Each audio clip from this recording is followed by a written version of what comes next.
It's time to enjoy the sweet taste of Brahms Strawberry Shortcake Sundae.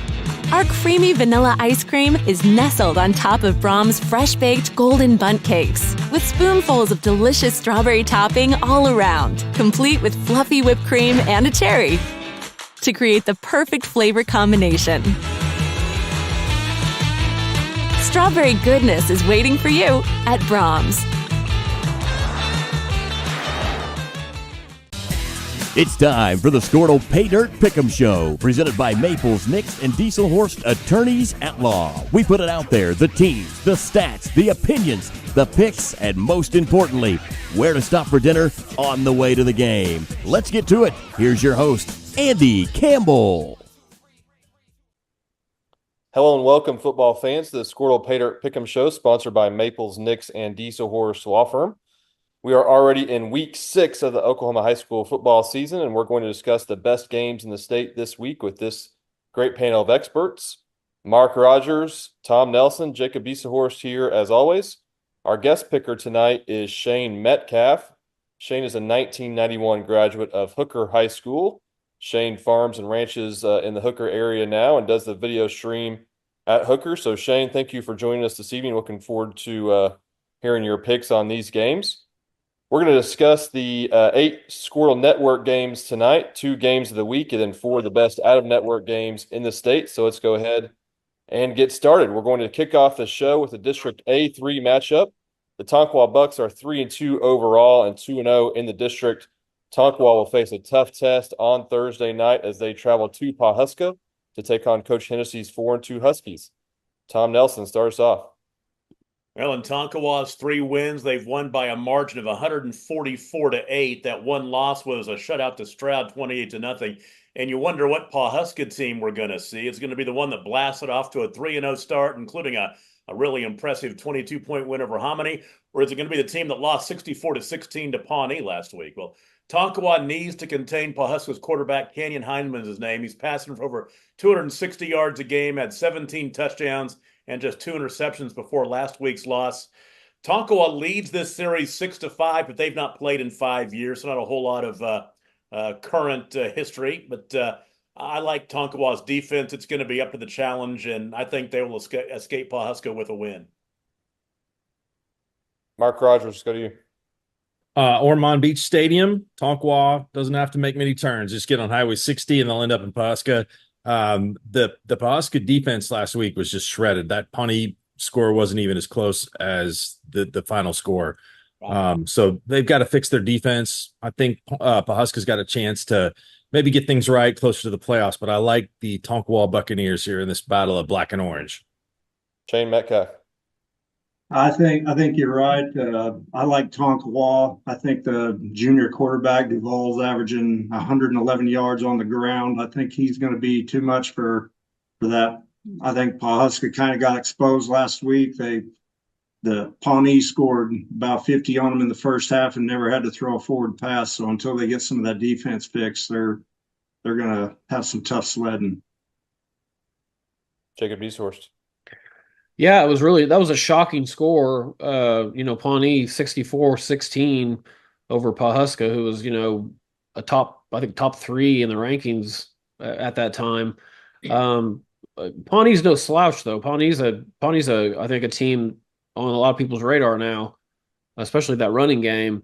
But Tonkawa also has impressive resume as well. Their one loss was, versus Stroud, where they lost 28-0, and last 2 weeks they've, won 44-0 and 65-8. I got Pawhuska a 4-point favorite at home. Tonkawa, they're going on the road, and I actually am going to go against the tide here. I think Pawhuska, I don't think it's going to be pretty, but I do think they're going to bounce back. I think they're going to hang on and win a tight game, 28-26 over Tonkawa. So I got Pawhuska winning. Jacob taking the Huskies. Let's go to District 2A6 with a massive game. The casino is going to have to, the sports book is going to have to give up all of the free beverages on that one. They're going to have to find some new investors. Bold pick starting off the show tonight. I like it, Jake. District 2A6. Bold's my middle name. in Colts, Holdenville on Friday. Wolverines undefeated and have really dominated opponents all year. The Beggs Demons dropped their first game of the year with a 28-22 loss to Davis last week. Mark, can Beggs get back on track on the road at Holdenville on Friday? I think they can. I really was impressed with the Beggs quarterback last week. I mean, he was tough. He was getting hit. He threw some great balls down the field. So Ryan Grayson also a big time playmaker, and Beggs fought to the end against Davis. This Holdenville team, very, very good. They're a little bit under the radar. They've got a big win against North Rock Creek, which we're going to talk about a little bit later on in the show. That's a good 3A team.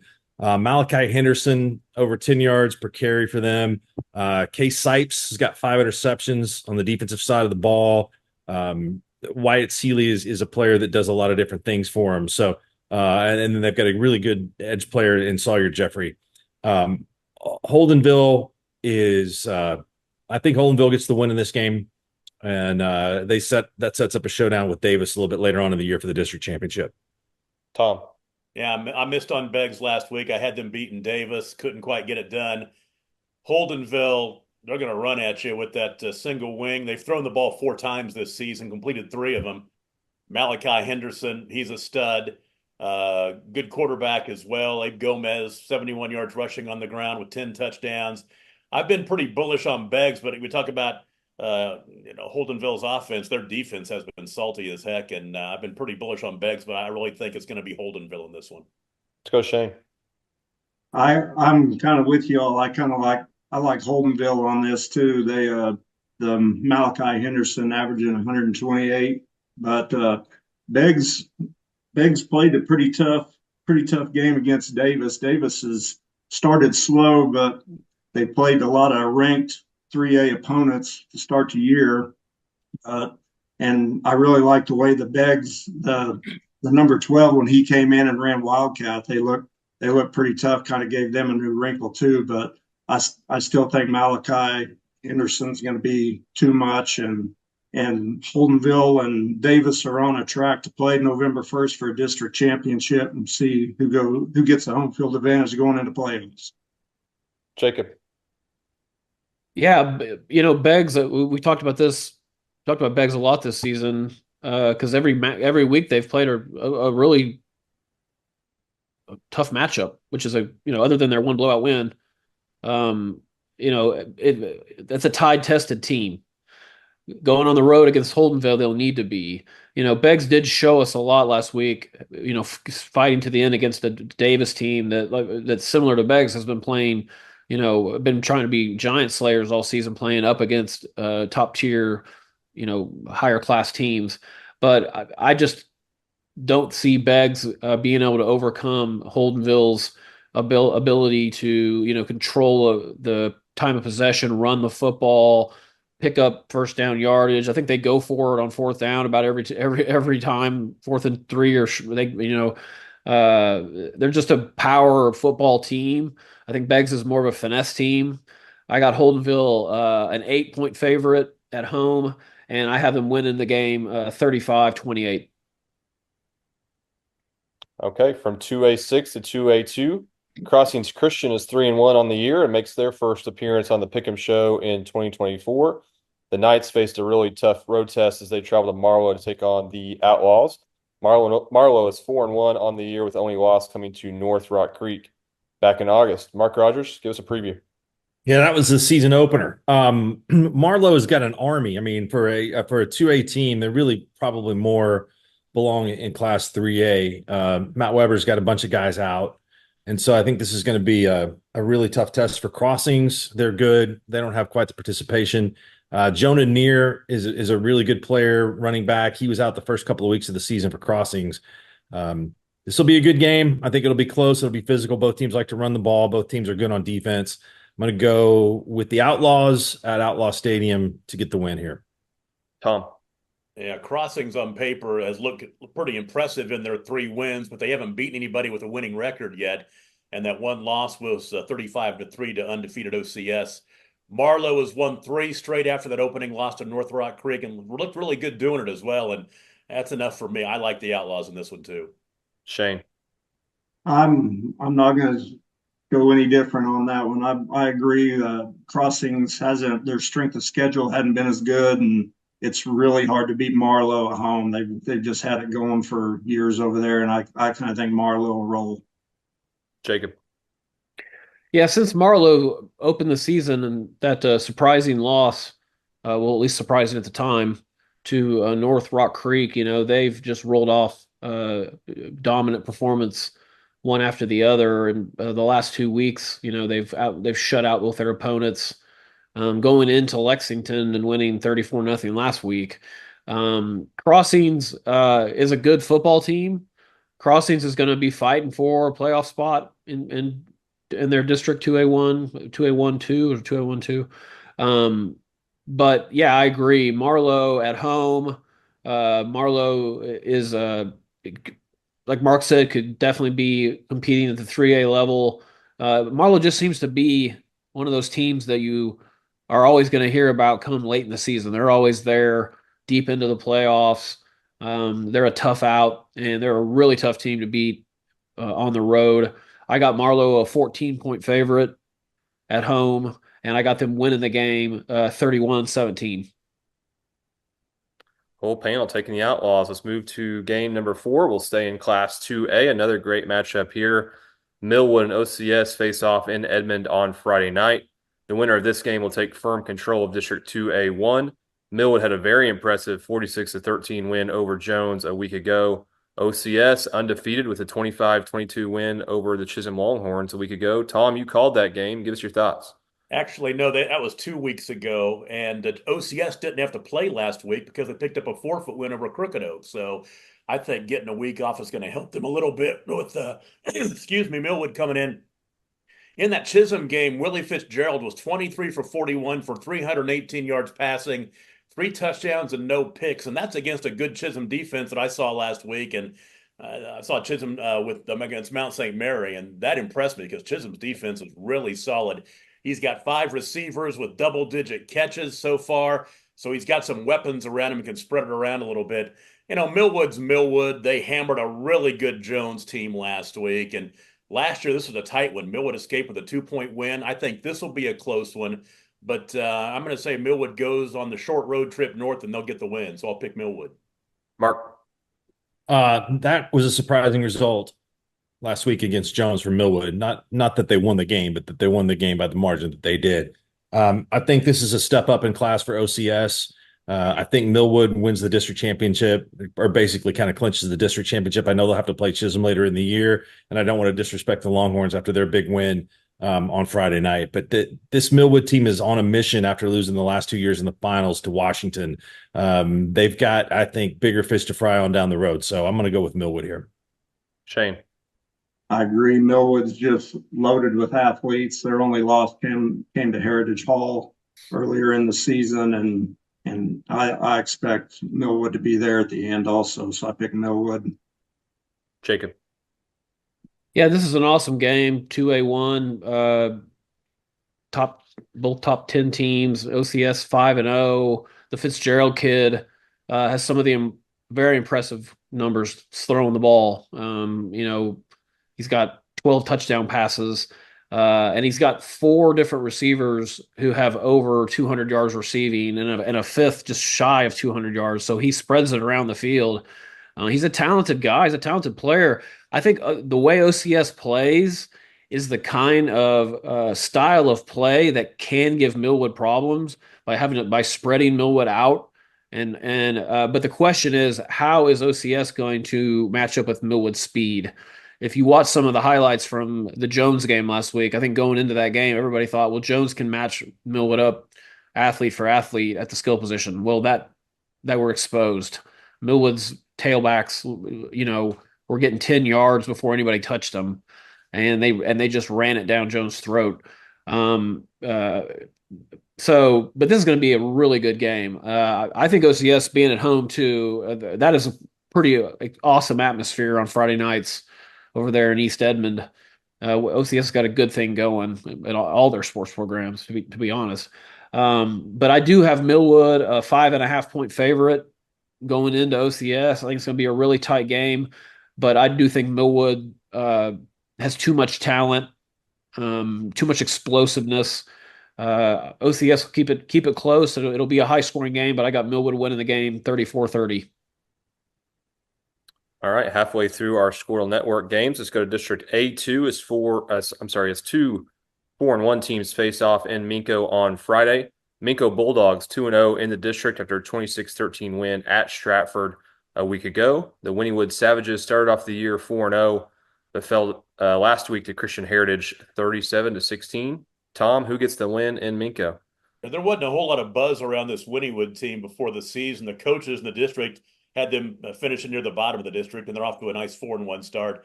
As you said, 4-0 before playing Christian Heritage last week. Those 4 wins, though, are against teams with losing records, and this week they get the coaches pick to win the district in Minco.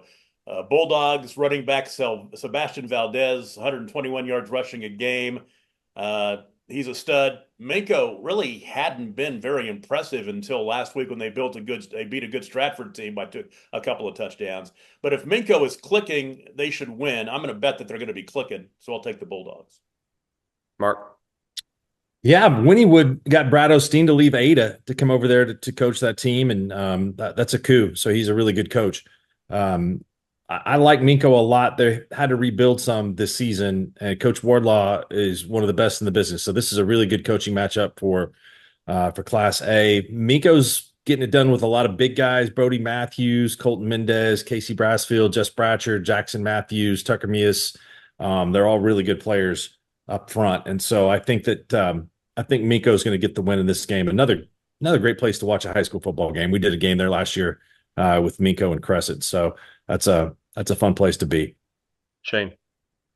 I'm right there with you. I think we've seen both these teams in playoffs in the last 2 years, with Wynnewood 2 years ago and went to Minco last year. Minco's a tough place to play. They did lose 13 seniors off that team from last year, but I've got a lot of respect for the Wardlaw brothers, and they coach those guys really well there. I'm picking Minco in that one. Jacob? Yeah, Minco is obviously going to be a favorite in this game at home. 4-1, having that one loss early in the year to Dibble on the road. I was going to comment on Sebastian Valdez too. This kid's averaging, 120 plus yards from scrimmage a game, and they give him the ball a lot. He gets the ball frequently, and so Wynnewood obviously knows what they need to do to stay in the game. Is key on and try to stop the run. Easier said than done. Both of these teams have played close games, and so I don't expect either team to really blow the other team out. Minco, I got Minco a 12.5 point favorite at home, and I have them winning the game 28-14. Minco by 2 touchdowns. All right, let's talk some 8-man football. District B7, the Wacomas Chiefs are 4-1 overall, with the only loss coming to O'Keene a couple of weeks ago. Covington Douglas is undefeated with his only close game, that 24-20 game that we talked about on this show, and then had as a Skordle game of the week a couple of weeks ago. Tom Nelson starts off. Yeah, Wacomas is 4-1. The one loss was by 48 points to the only team on their schedule so far that could even hang with Covington Douglas. That's O'Keene. The Chiefs are going to go to Fabian Field in Covington, take on a Wildcat squad that has held almost every team to a touchdown or less, except for that big win over number 1 Garba that we broadcast a couple of weeks ago. The final was 24-20 in that game. A local coach around here told me he thinks Ford Smith, the quarterback at Covington Douglas, is the best quarterback in 8-man football, and I'm not going to disagree with that. He was really good in that Garber game, averaging 240-yard game on the ground and throwing the football, 16 touchdowns. He's got a lot of weapons around him as well.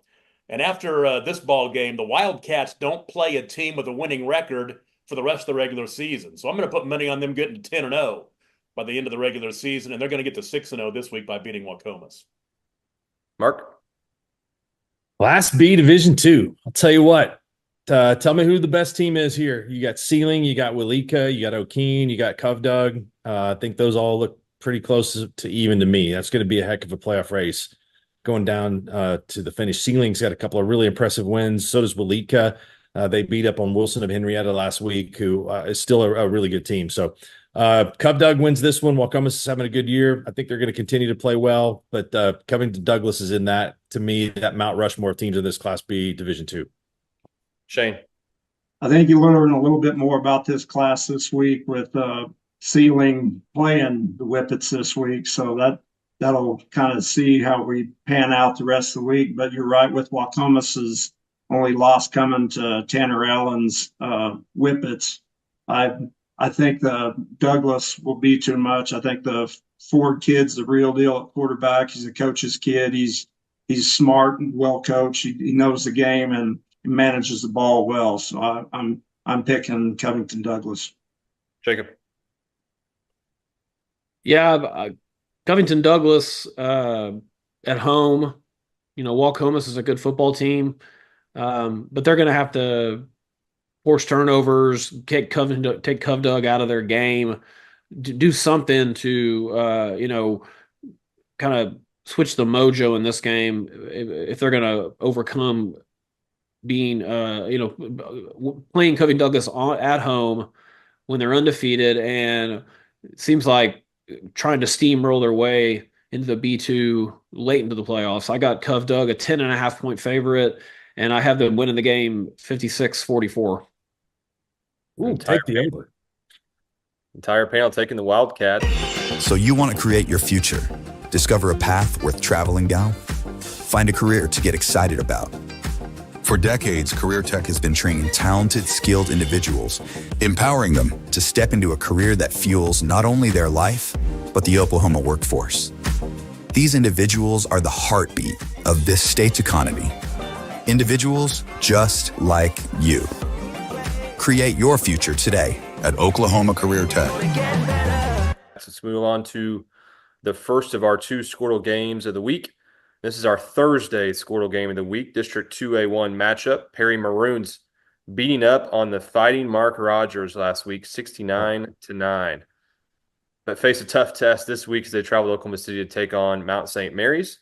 The Rockets got blown out at Chisholm on the Skordle game of the week last week, but look to rebound against Perry on Thursday. Mark? I think that's a scoregami, 69-9. I'm not sure that they've ever had Blackwell's ever had another score like that. So, I was really wrong last week with Mount St. Mary at Chisholm. Give credit to the Longhorns. That game was fairly close at halftime, but got away from the Mount in the second half. Mount St. Mary's starting a lot of really young players. I think that they're going to build and continue to be pretty good in the next couple of years. Their 4-0 start was the best that they've had in a long time.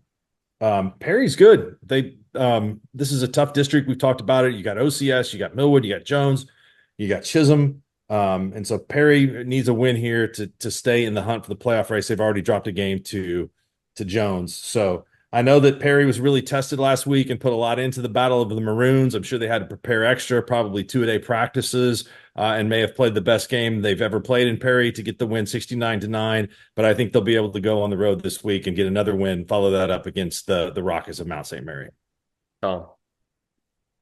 Yeah, this is a huge ball game for playoff implications. I saw the Mount last week against Chisholm. I got to be honest. I don't know if I want to be in Perry's shoes this week. I had a good conversation with J.D. Runnels, head coach for Mount St. Mary last week, and he was really high on his team, his young team. I know he expected a lot more going into Longhorn Community Stadium last week than he got. Outscored 32-0 in the second half. I think they're going to bounce back. Perry won that Battle of the Maroons by 60 last week. And Mount St. Mary ran into a really good linebacker in Easton Johns for Chisholm last week. They're going to see another one this week. Waylon Carson, averaging 12 tackles a game, already has 12.5 tackles for loss and a sack. So another good linebacker they're going to run into. But I really think the Rockets are going to get back on their home turf and take down the Maroons. Shane? I think this is going to be a pretty good ball game. I think but I'm going to go with the Maroons. Head coach Travis Cole, former Panhandle guy from Turpin. So I'm going with the Maroons. Jacob? Yeah, that's Mount St. Mary Chisholm score was shocking. What a performance by Chisholm, and what a turnaround Chisholm's program has had in just a couple seasons. They're obviously a really good football team. and going to challenge at 2A1, especially on the defensive side of the ball. If you look at their scores, Mount St. Mary, like I said, ran into kind of a buzzsaw last week in a game most of us, I think, thought was going to be a close game. And now Mount St. Mary's has to, regroup, come home, and get ready to get on, get on the mat with Perry. Like I said, every time I think of Perry, Oklahoma, I think of wrestling. And every time you play Perry in a football game, that's what they want to do. They want to beat you on the line of scrimmage and kind of ugly up the game and win it. I got this game a pick 'em, a coin toss game, but I too think Mount St. Mary's is going to find a way at home to bounce back and win a tight game, 19-18. I'll throw this in there. Another scoregami. Yeah. I'll throw this in there. Mount St. Mary might get their starting quarterback back. They had a kid who got hurt early in the year. They've been playing a sophomore, and he didn't play very well last week. They might get that starting quarterback this week. Coach Runnels told me that he might be back this week or next week, so we'll see. That's Harrison Tessio. Yeah, 6'2", 200-pound senior. I think it's going to be another week, unless you guys have inside information you're harboring. But I think he's still a couple weeks away. Okay. Well, again, that is our Thursday night Skordle game of the week. You can watch that game for free, Skordle.tv or PerryMaroons.tv. And now our Friday Skordle game of the week. Cashin Wildcats moved to 4-1 on the year after a 42-26 win at Watonga last week, but face a much tougher test as the Hooker Bulldogs come to Maxson Field on Friday. Hooker 4-1 on the year with its only loss to Sunray, Texas back the first week of the season, week 0 in August. I'm not sure. Mark, are you calling this game? That will be Tom. Oh, Tom, you're calling this game. I'm going to be at Mount St. Mary. I think Todd's doing this one. I'm not doing it. It's Todd Miller. Todd Miller is calling the game. So Cashin and Hooker fans in for a treat with Todd in the booth. But Mark, let's start with you. Give us a preview. Cashin is playing well. They have bounced back after a couple of tough seasons where they were just rebuilding, going through the normal process there of having some really good classes. Max Higdon had 200 yards receiving for Cashin. Kellen Smith is playing good quarterback for them. And this is a couple of programs that are really, really good. They met in the playoffs back in 2020 and 2021 when Cashin was on that huge roll. Hooker is an elite team in Class A Division I. They've struggled against Fairview, but that's really kind of been their only obstacle the past couple of seasons. So I'm going to go with the Bulldogs in this one. Long bus ride, but I think Hooker gets the job done here against Cashin, and Hooker's going to be a tough team to face down the road. So they've been on a really, really good run. So I've enjoyed watching them play the last couple seasons. Tom. Yeah, Cashin's playing well, but they've not faced a team quite like Hooker yet this season. Hooker 4-1, big district wins over Sayre and Hinton. Their quarterback, Cleet Martin's completing almost 70% of his passes for over 900 yards, a touchdown to interception ratio of 13-0. Also over 300 yards rushing. They got the running back, Justin Palacios, in a season and a half as a sophomore, 2,300 rushing yards and 30 touchdowns. That's not bad. Their only loss was that 2-point loss to the number 4 ranked team in 2A1 in Texas, that is undefeated Sunray. Anytime you can go over there and play a tough team in Texas like that and hang with them, that's a good loss. I think this team's on a mission after getting the silver ball last year. Cashin's getting better game by game as they try to get back to where the program was a couple of years ago when they were winning gold balls. But this is a really good Hooker team, and they've been on a bus for 4 hours. They're going to be cranky. They're going to be fired up. I'll take the Bulldogs in this one. All right, let's go to Hooker superfan Shane Metcalf. Yeah, how long do you want me to talk about them? Everyone talks about the road weariness of the Bulldogs. Last year they were the road warriors, and they went in playoffs. They drove 1,863 miles through playoffs last year. But this is a team of 15 seniors. They returned 10 defensive starters, 9 offensive starters. You've got weapons all over the place. You've got a team that's balanced really well with big skill and also incredible speed. They're the defending 2-time state champions in 2A. They won the state track championship the last 2 years. So you've got Keelan Robinson, that's a sophomore or junior that is he didn't have great numbers last year because he's coming off an injury, but this year he's just been he's only catching 2 or 3 balls a game, but they're always for touchdowns. And like you said, the running back Palacios last year as a freshman, he had 1,700 yards as a freshman. You've got incredible size on here with Rhett Nunley at 6'3", 330 in the line. You got great defensive ends with Peyton Parker on one side that's 235, and then you got Nate Hildago on the other side that's 6'8" and a basketball standout.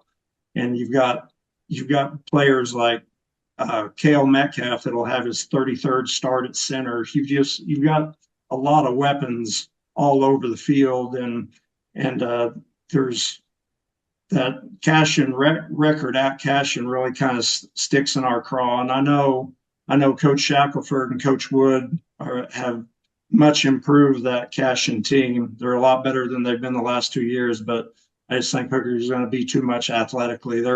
We've got things rolling. We kind of got over the first of the year. We had some slow starts, and we've kind of remedied that the last 2 weeks.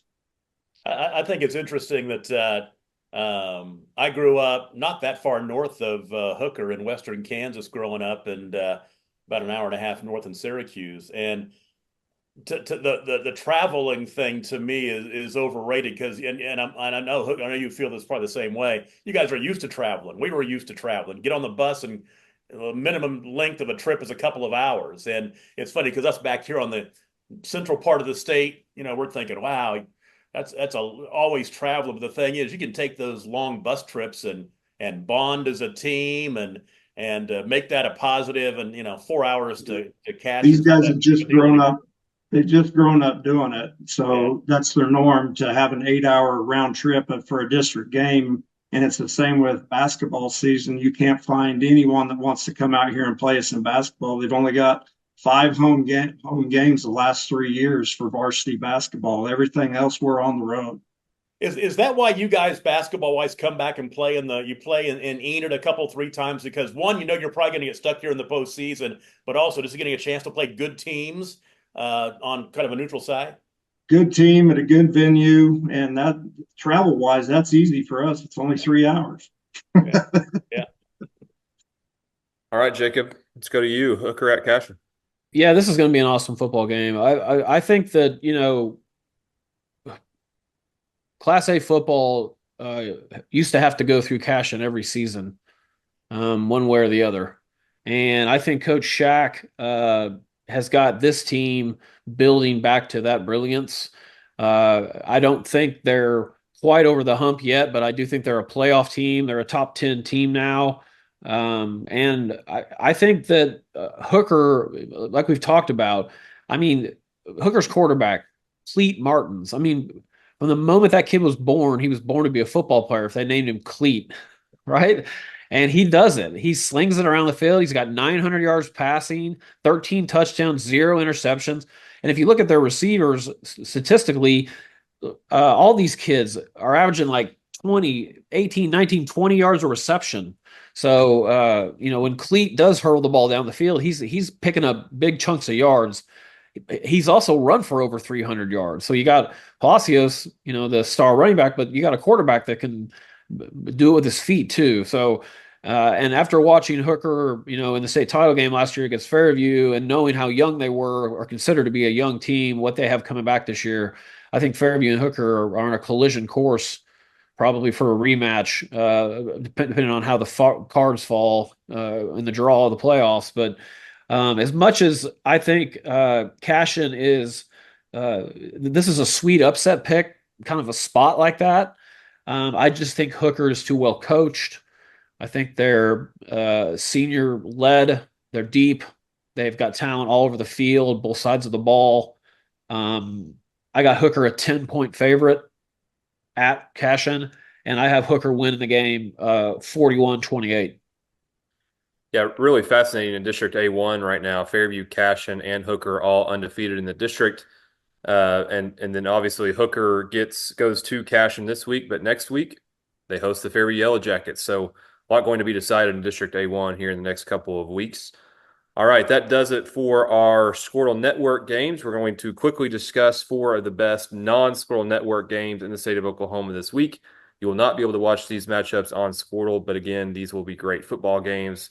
So look forward to discussing these. Mark, let's start with you. Moore at Deer Creek. Hey, Jake will tell you this Deer Creek team is awesome. They're playing really good. I moved them up past Union this week. They've proven, they passed all their tests with flying colors. Moore is going to be a good challenge for them. Maverick Gardner, the Moore quarterback, is a good player. I think Deer Creek has probably the better quarterback in this game, and that's no disrespect to Maverick Gardner. He's really good. Grady Adamson is a stud going to Georgia Tech. And they also definitely have a good supporting cast, a program that's been built up and was ready to make the move up from 6A Division II to 6A Division I. So halfway through the season, Deer Creek's the best team on the west side of the state. I think that they'll beat Moore in maybe one of the closer games that they've had this year. Tom. Yeah, Moore's been off to one of their best starts since like 2021 when they went 5-0. I think they started off 4-5-0 that year, but they ran into Bixby last week, of course. Bixby's that Buzz saw. But they had a really nice win a couple of weeks ago over Mustang. The Adams kid had 181 yards rushing in that game. But Deer Creek's been playing at a different level this season. 46 points per game.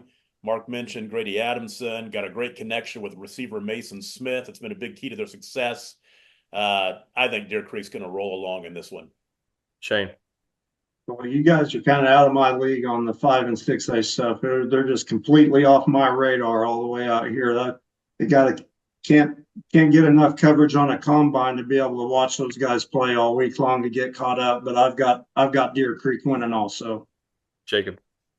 Yeah, and I meant to mention talking about Hooker earlier. One of my best friends, Ed White, Hooker graduate, Clint Metcalf. Some of my best friends I made at Oklahoma State were a couple of guys from Hooker. Ryan Hilton, some rough guys right there. Yeah, I know. Yeah, Clint. Clint was such a good football player, but he was on Yonte Ho, which is still one of the greatest intramural basketball teams. Yeah. And Clint, and let me tell you something. Clint could play some hoops too. He could play. He was a good basketball player. He's a solid state tournament MVP. Yeah, he was he says some of the best screens too of any guy I've ever played with. I can tell you that. But back to this game, Deer Creek. I mean, they just keep impressing me more and more every week. I try not to be a homer with my nephew, playing on the team, but watching this team, Jalen Davis, Lamar Davis, and both those kids, one of them out of the backfield, one of them catching balls in the slot. You thought with Mason Smith out last week that they may have a little bit trouble throwing the ball. They didn't. They blasted they blasted Edmond North rather on the road, 55-24. And what was supposed to be a rivalry, it was a rivalry game, but it was supposed to be a pretty good football game. And I don't think has anything to do with Edmond North not being a pretty good team. I think it has everything to do with Deer Creek being a elite team and Grady Adamson being maybe the best quarterback in the state right now. Statistically, I don't think there's any doubt he is. But he's making all the right decisions. He's a brute. What is he, like 6'3", 185, 190? I mean, the kid, if he needs 5 yards, he's going to get 5 yards. If he's got to get his head down to get 5 yards, he isn't afraid to mix it up either. And he's got just kids of talent all over the field to throw the ball to.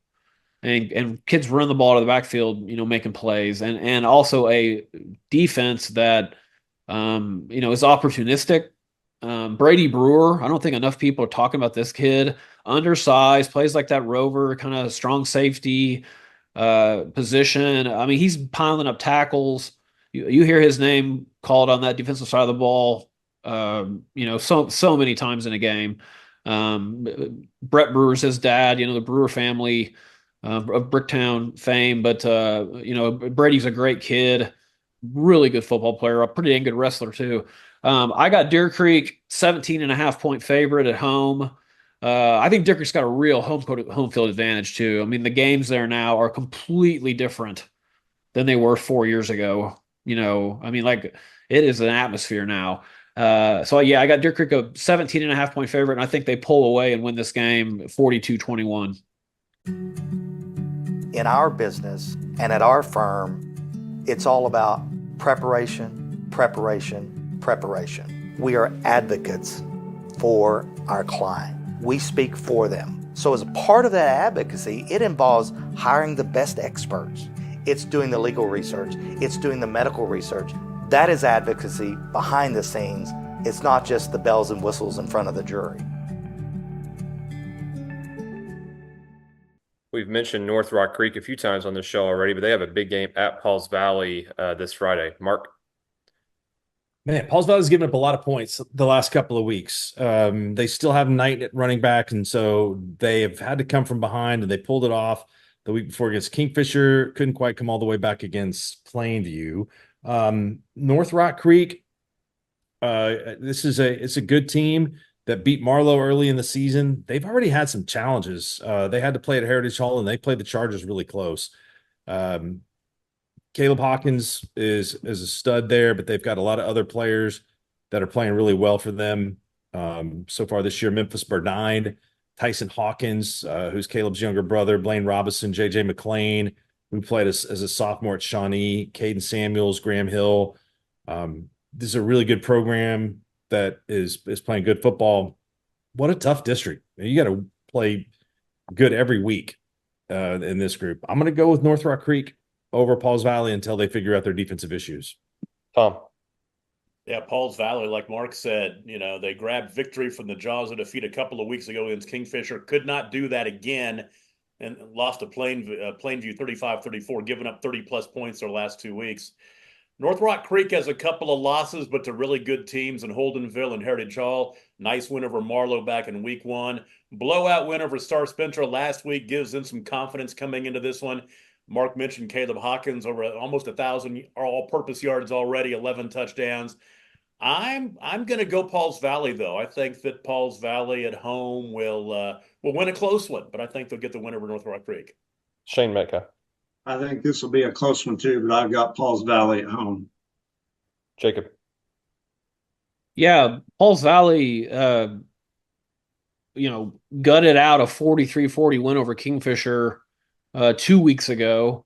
And like Mark said, this district's ridiculous. I mean, it's like strap them up every week. You got Kingfisher and Heritage Hall playing this week too on a Thursday night. That's going to be a interesting game too.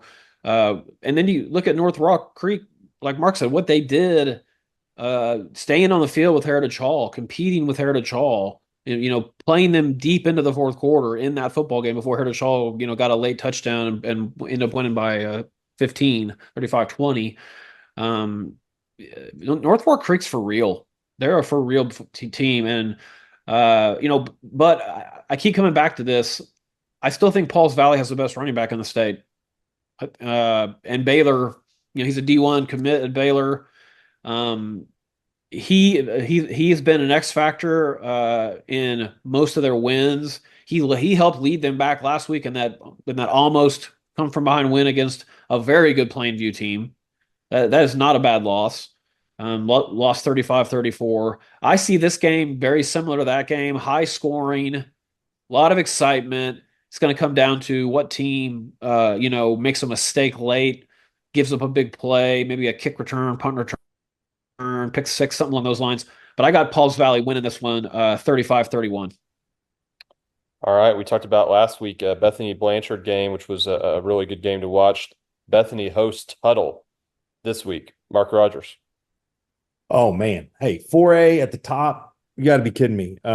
You've got Blanchard that won that game last week. That's the defending champions. But I think Tuttle, Elgin, and Wagner kind of separated themselves from the rest of the field. It's a deep class that each week when I do the rankings, there are deserving teams that are outside the top 10 that aren't in the top 10. And there are other classes where you have to really, really look hard to find teams to put into the top 10. So the team that wins this class is going to earn it. I think Tuttle has had several new players come in this year as skill positions. Their line has proven to be good enough so far. Cruz Campbell, their quarterback, is a good player. I'm going to go with Tuttle here. Bethany is good. That's a team that, Bethany looks like they may be fighting for the bottom to get into the playoffs in that district with potentially Ardmore. But they're a candidate to go on the road and win in the first round. So I like Tuttle. This one could be a close one, but I think the Tigers win. Tom. I'd have liked to seen that Bethany Blanchard game last week. 92 total points, 48-44 final. It proved that Bethany can hang with the state's best. Another tough test awaits this week in Tuttle. They got great players. Nothing against Bethany, but Tuttle has just been hammering teams this year. I don't think they're going to hammer Bethany. I think Bethany will hang with them like they did last week, but I think that Tuttle's going to win. Shane. I agree. I think Tuttle goes on the road and wins at Bethany this week. Jacob Desource. This is going to be an awesome football game. Tuttle, Cruz Campbell, I think is one of the more underrated quarterbacks in the state. Statistically, his numbers match up with anybody. He's got 14 touchdown passes, just one interception. Tuttle, it seems like they're picking up steam, as the season goes on. 5-0, very good wins over Guthrie, Newcastle, Noble, and then blowouts over Ardmore and Medill. Bethany is a top-notch football team as well. They showed it last week going on the road to Blanchard and fighting that game tooth and nail, losing a nail biter 44-48. Man, this is going to be a fun. This is definitely going to be one of the better games of the week on paper. I got Tuttle a 6-point favorite at Bethany, and I think Cruz Campbell's just going to be just enough, too much to put them over the top. And I think Tuttle's going to go into Bethany and find a way to win 34-30. All right, guys, my 2-year-old's joining me here. She should be asleep, but she's joining me here in the picture. But let's go to our last pick'em game, the Alva Goldbugs on the road at Stroud. These are two championship contenders in their class, both really, really good. Stroud has a bunch of experience and is a team that's a force to be reckoned with. Alva also is good. I'm going to go with Stroud in this one. I think that, they've kind of built up for this the last couple of years. So I know that Tyler Stafford, center on that team, is really good. Dylan Baker, who's quarterback, is a good player. Coach Presley's son is very good on that squad. So this is a team that's going to be tough to beat. Alva will be good down the road, but I think Stroud wins this one. Tom. And Stroud's offense has not missed a beat this year so far. Last couple of weeks, 55 points and 65 points in their last two games. Alva's only loss was week 1 to Fairview, but they really have not been putting up as many style points this year as Stroud has. They beat Hennessy by 28-14 last week, scraped by Perry and Woodward by a total of 3 points. This is the first time these two schools ever played each other on the football field. I think Stroud's at home, and they've got the better body of work. So I'm going to go with the Tigers in this one. Shane. I'm with you there. I think Stroud's got too many athletes. Alva kind of is concerning where they did compete with Fairview for a half, but barely scraping by Woodward, and Woodward's is struggling a lot this season. So I definitely like Stroud at home in that one. Jacob. Yeah, Stroud's got a very impressive 28-0 win over Tonkawa, a very impressive win over Chandler week 1, 21-14, and beat Pawnee comfortably, and then like back-to-back blowouts against Kellyville and Meeker the last 2 weeks. Alva's ranked number 3 in the Daily Oklahoman rankings in Class 2A2. Stroud ranked number 5, but in my rankings, I have Stroud number 1 and Alva number 7. So, interestingly enough, I got Stroud a 13.5-point favorite. It's tipping toward 14, looking more and more like 14 every day. And I think Stroud wins this game 35-20. Sorry to go Bugs.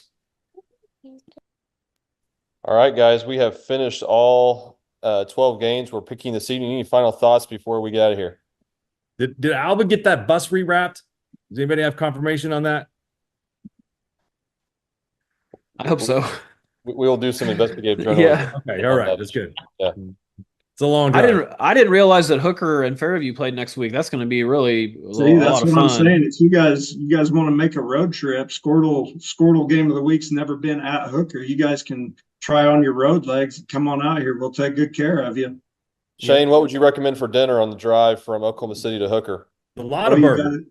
If there's no Whataburger anywhere close. I thought it was the Lottaburger. What is the Super Burger? No, Used Super to be- Burger. used to Al's be Al's Super Super Burger, Burger, okay. but it's now a Chinese massage parlor, so I man, wouldn't that's recommend it.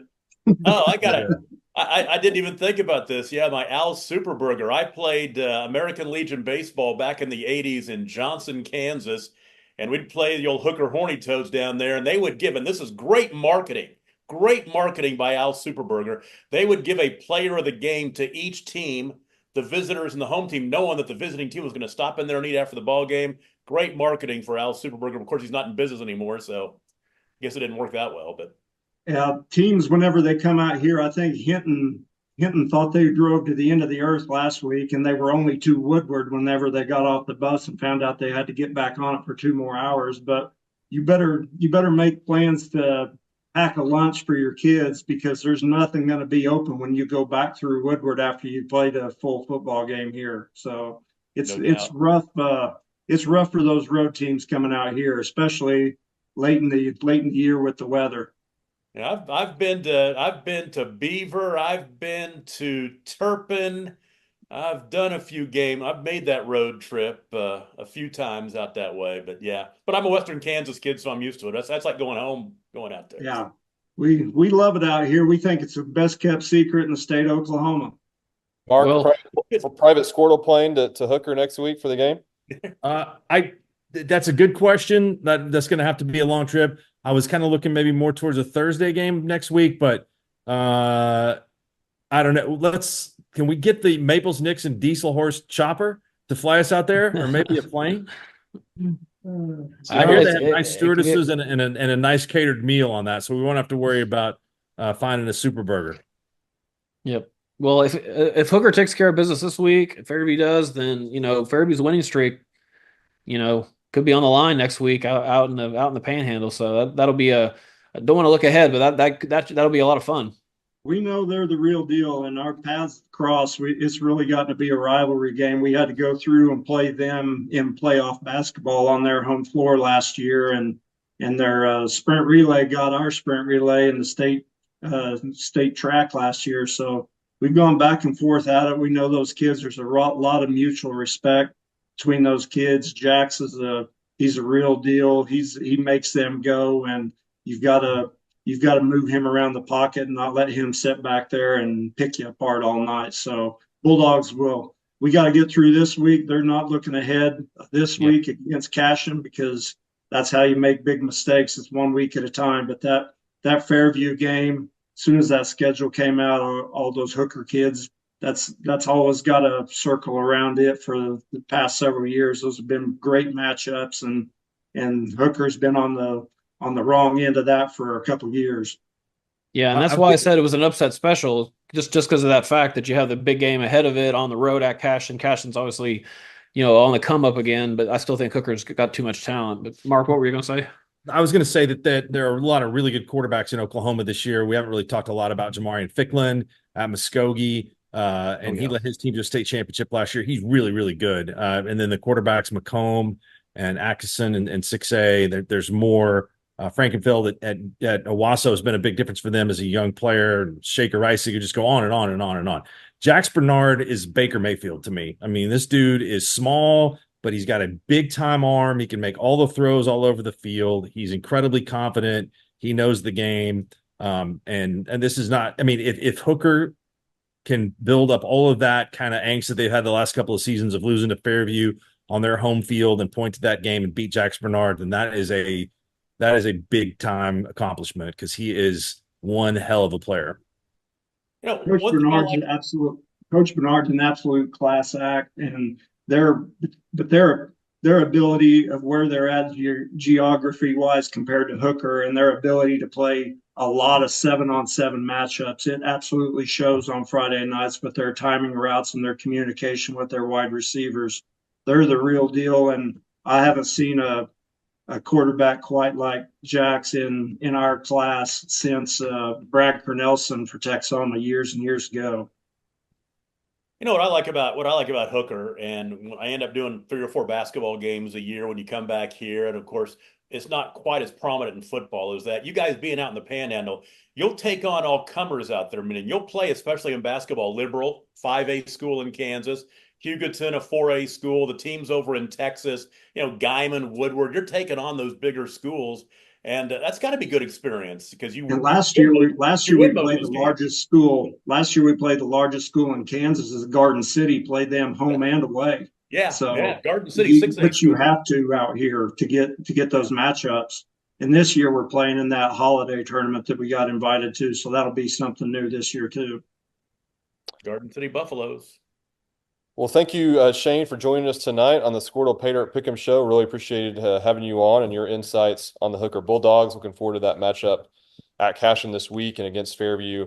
Next week, we'll certainly be discussing the Fairview matchup on the show a week from now. Be sure to tune into Skordle.tv so you can watch all the games we discussed, the network games that we discussed tonight for free. We'll be back next week with a new guest and 8 more great games. We'll see you then.